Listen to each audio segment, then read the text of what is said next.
नमस्कार, स्वागत है आपका अपने YouTube channel study with news में। और जैसा कि आप देख रहे हैं, आज हम नागरिक शास्त्र को पढ़ेंगे, जो है संविधान के भाग 5 को। ठीक है, संविधान के भाग 5 जो है वो आता है 52 से 151 तक। ध्यान से सुनिएगा, संविधान का जो भाग 5 है वो आता है आर्टिकल 52 से 151 तक। ठीक है, अब इसमें 52 से 52 से 61 तक, ठीक है, ये 10 आर्टिकल है राष्ट्रपति के बारे में, इसके बारे में, राष्ट्रपति के बारे में।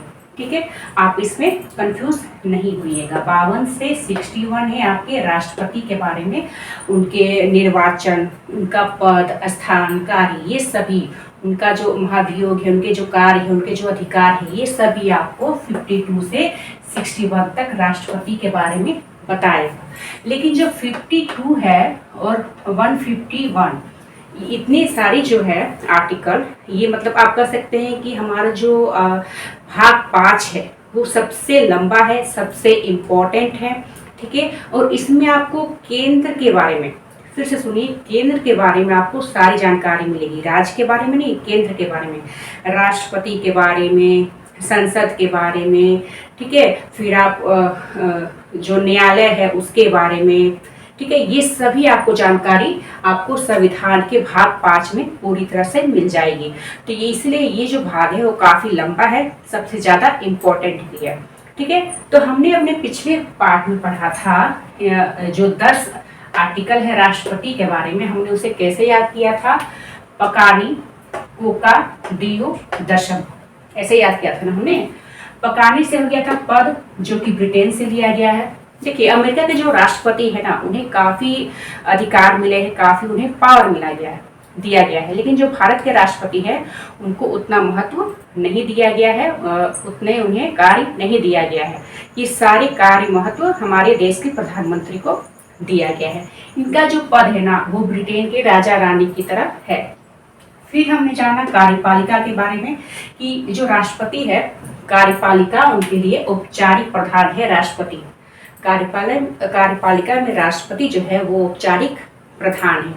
ठीक है, फिर हमने जाना नी से निर्वाचन। इसके बारे में हमने कल जाना था कि सबसे पहले तो अप्रत्यक्ष चुनाव होता है राष्ट्रपति का, जनता इसमें भाग नहीं लेती है। इसको कहते हैं एकल संक्रमणीय अनुपातिक प्रणाली। ठीक है, और इसमें कौन भाग लेते हैं, तो भाग लेते हैं एमएलए, एमपी। आप जानते हैं कि 28 राज्य है। ठीक है, तो उनके सभी एमएलए और एमपी ये सभी इसमें भाग लेते हैं। अब ये जो निर्वाचन है ना, इसी के बारे में हम डिटेल्स में जानेंगे कि होता कैसे है। ठीक है, देखिए, राष्ट्रपति का जो चुनाव है, जैसे मान लीजिए कि राष्ट्रपति पर 3 उम्मीदवार है। ठीक है, मान लीजिए राष्ट्रपति के लिए 3 उम्मीदवार है। कौन कौन, मान लीजिए क, ख, ग। ठीक है, और यहाँ पर मान लीजिए कि जैसे कि मैंने कहा, चुनना किसे है, जनता को तो नहीं चुनना है, एमपी एमएलए है उन्हें चुनना है। तो क्या होता है ना, जब हम चुनते हैं जनता, तो जिसे पसंद करते हैं उसे ही हम वोट देते हैं, बाकी सबको हम वोट नहीं देते हैं। लेकिन यहाँ पर ऐसा नहीं है, आपको इन तीनों को ही वोट देना है, तीनों को ही आपको वोट देना है। कैसे, अगर आप क को सबसे पहले पसंद करते हैं, ठीक है, एग्जाम्पल समझिए, मान लीजिए जैसे कि मैं हूँ, ठीक है, मुझे क बहुत पसंद है, मैंने इसे रखा फर्स्ट नंबर पर। ये जो क है वो राष्ट्रपति के उम्मीदवार है, ये सभी राष्ट्रपति के उम्मीदवार है। मुझे क जो है उनके कार्य, विचार, ठीक है, ये मुझे बहुत पसंद है, तो मैंने इन्हें सबसे पहले स्थान पर रखा। फिर मैंने ग को रखा दूसरे नंबर पर, फिर मैंने ख को रखा तीसरे नंबर पर। ठीक है, तो मैंने इन तीनों को ही वोट दिया है, क्रम वाइज वोट दिया है। ठीक है, अब मेरे बाद कोई और, समझ लीजिए कोई और टीचर रहेंगे। ठीक है, उन्होंने सबसे कर सकते हैं कि ख को दिया कि ये जो राष्ट्रपति पद के जो उम्मीदवार है वो उन्हें पसंद है, फिर इन्हें दिया, फिर इन्हें दिया। ठीक है, तो इस तरह से जितने भी कर सकते हैं व्यक्ति होंगे, इन सभी राष्ट्रपति के उम्मीदवारों को वोट डालेंगे, इन तीनों को ही डालना है। ठीक है, आप जिसे पसंद करते हैं उस बाइस से। ठीक है, उसके बाद फिर इसे देखा जाता है कि कि सबसे फर्स्ट नंबर पर कौन से उम्मीदवार है। जिसकी संख्या सबसे ज्यादा होगी, ठीक है, वो प्रथम प्रणाली में ही, प्रथम जो प्रक्रिया है उसमें ही राष्ट्रपति पद के लिए जीत जाते हैं। ठीक है, फिर क्या होता है कि आमतौर पर क्या होता है कि पहली बार में ही राष्ट्रपति का चुनाव हो जाता है। सिर्फ एक राष्ट्रपति थे ना, उनके लिए द्वितीय चरण का भी मतदान हुआ था, मुझे उनका नाम याद है। लेकिन ज्यादातर क्या होता है कि प्रथम मतलब फर्स्ट चरण में ही राष्ट्रपति का चुनाव हो जाता है, द्वितीय चरण की आवश्यकता नहीं होती है। मैंने इसके निर्वाचन की प्रक्रिया को अच्छी तरह से समझाने के लिए यहाँ पर डायग्राम बनाया है।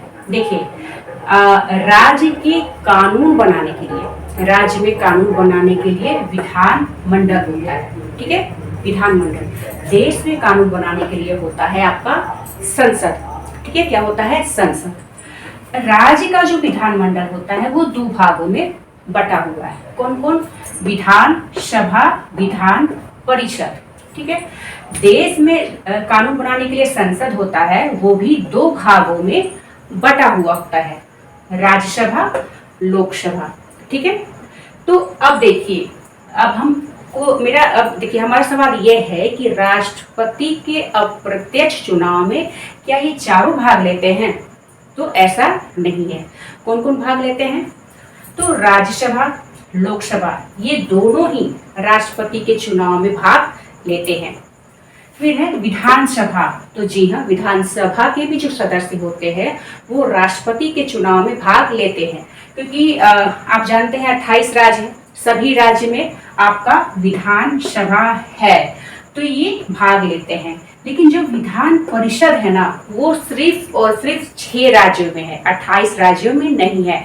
झारखंड में है, बिहार में है और कितने सारे राज्यों में है, बाकी की जानकारी आप जरूर दें। तो विधानसभा 28 राज्यों में है, लेकिन विधान परिषद 6 राज्यों में है। तो अगर आप ये बताइए, अगर 6 राज्यों को अधिकार दिया गया कि आप राष्ट्रपति के चुनाव में भाग लीजिए, तो फिर तो ये कह सकते हैं कि समान अधिकार नहीं है ना। बाकी के राज्य जो है वो अपने आप को छला हुआ महसूस करेंगे, है ना। तो इसलिए क्या किया गया, विधान परिषद के सदस्यों को ये अधिकार से हटा दिया गया। ठीक है, अब देखिए, अब आप ये पूछ सकते हैं कि क्या प्रधानमंत्री भाग लेते हैं राष्ट्रपति के चुनाव में? बिल्कुल। प्रधानमंत्री किसके सदस्य होते हैं? राज्यसभा के भी हो सकते हैं और लोकसभा के भी सदस्य हो सकते हैं। इन दोनों में से किसी के भी सदस्य जो होते हैं प्रधानमंत्री, ठीक है, तो दोनों को अधिकार मिला है, तो प्रधानमंत्री राष्ट्रपति के चुनाव में भाग लेते हैं। अब आइए मुख्यमंत्री के बारे में। तो मुख्यमंत्री जो होता है वो विधानसभा के भी सदस्य होता है, विधान परिषद का भी सदस्य होता है। ठीक है, तो मुख्यमंत्री भी राष्ट्रपति के चुनाव में भाग ले सकता है। लेकिन अगर मुख्यमंत्री आपका विधान परिषद का सदस्य होकर मुख्यमंत्री बनता है, तब वह राष्ट्रपति के चुनाव में भाग नहीं लेंगे। ठीक है, उन्हें ये मतदान का अधिकार नहीं होता है। ठीक है, क्लियर? आपने समझा मैंने क्या कहा? फिर से सुनिए। सबसे पहले तो राष्ट्रपति का चुनाव अप्रत्यक्ष होता है। ठीक है, MP, MLA ये सभी अप्रत्यक्ष रूप से भाग लेते हैं। ठीक है, अब राज्य में विधानमंडल कानून बनाता है, देश में संसद कानून बनाता है, ये दोनों दो भागों में बटे हुए हैं। लोकसभा, राज्यसभा संसद में आता है, विधानसभा, विधान परिषद आपका विधान मंडल में आता है। और देश के सिर्फ 6 राज्यों में ही विधान परिषद है, झारखंड में है। ठीक है, तो इन दोनों के सदस्य तो प्रधानमंत्री वो है। ठीक है, दोनों के नहीं, एक के सदस्य होते हैं, लेकिन दोनों के सदस्य को ये अधिकार दिया गया है। इसमें विधान परिषद के मेंबर को अधिकार नहीं दिया गया है। क्यों? क्योंकि सिर्फ 6 राज्यों में ही आपके विधान परिषद है। अगर आप यहाँ पर 28 राज्यों में विधान परिषद हो जाए, तब ये अधिकार सभी को मिल जाएंगे। ठीक है, लेकिन अभी सिर्फ 6 राज्यों में है। ठीक है, क्लियर? राष्ट्रपति के निर्वाचन को आपने अच्छे से समझा। हमने पद, कार्यपालिका और निर्वाचन, मतलब आर्टिकल 52, आर्टिकल 53, आर्टिकल 54, जो राष्ट्रपति के बारे में बताता है, उसे आज हमने पूरी तरह से कंप्लीट किया है। और नेक्स्ट वीडियो में हम आर्टिकल 55 को पढ़ेंगे। तब तक के लिए धन्यवाद।